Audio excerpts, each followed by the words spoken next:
Ambasadori Gonzato ka kërkuar votim në ligjit. I kërkoj të nderuarit ambasador të nxjerrë cilat direktive Bashkimit Evropian e kërkon një gjë të tillë. E dënoi ashpër sulmin që sapo ndodhi në këtë foltore kundër ambasadorit të Bashkimit Evropian këtu. Bie ndesh me parimet e Konventës së Vjenës. Ajo që ndodhi në parlamentin e Shqipërisë është një turp, në mos edhe incident diplomatik, sepse shefi opozitës shqiptare Sali Berisha e sulmoi privatisht në gjëra që nuk lejohen kurse si të thuhen në publik e askund tjetër. Silvio Gonzato është një personalitet evropian.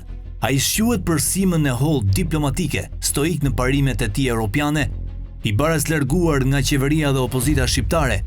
Ai është shumë ndryshe nga pothuajse të gjithë ambasadorët e Bashkimit Evropian në Shqipëri, të cilët e mbanin mirë me qeverinë. Jemi dëshmitar se si disa ambasadorë të Bashkimit Evropian në Tiranë ishin këmbë lidhur dhe gojë kyçur sepse qeveria i kishte bërë për vete me interesa dyshuese personale. Kurse Silvio Gonzato spikat për karakterin dhe personalitetin e tij.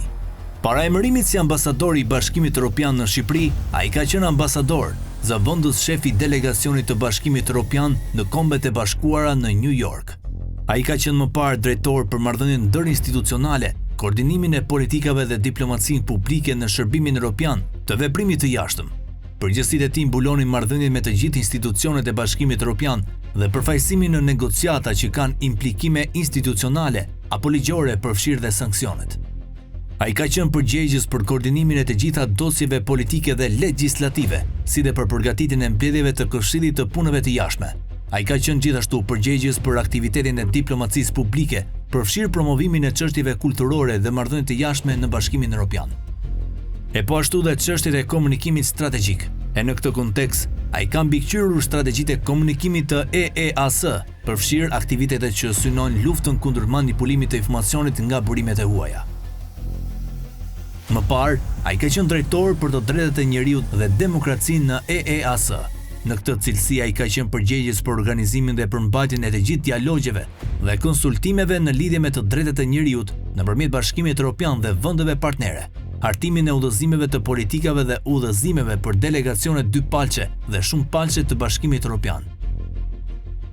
Ai ka qenë po ashtu shefi i sekretariatit të Komisionit për Punët e Jashtme në Parlamentin Evropian në periudhën 2009-2014, ku ka këshilluar kryetarin dhe prioritetet për organizimin e punës së komisionit. Me formim në gjuhë dhe letërsi, ai flet rrjedhimisht anglisht, frëngjisht dhe gjermanisht, si dhe ka njohuri të spanjishtes. Ndaj, të sulmosh një personalitet të tillë është miopi politike dhe mungesë karakteri personal.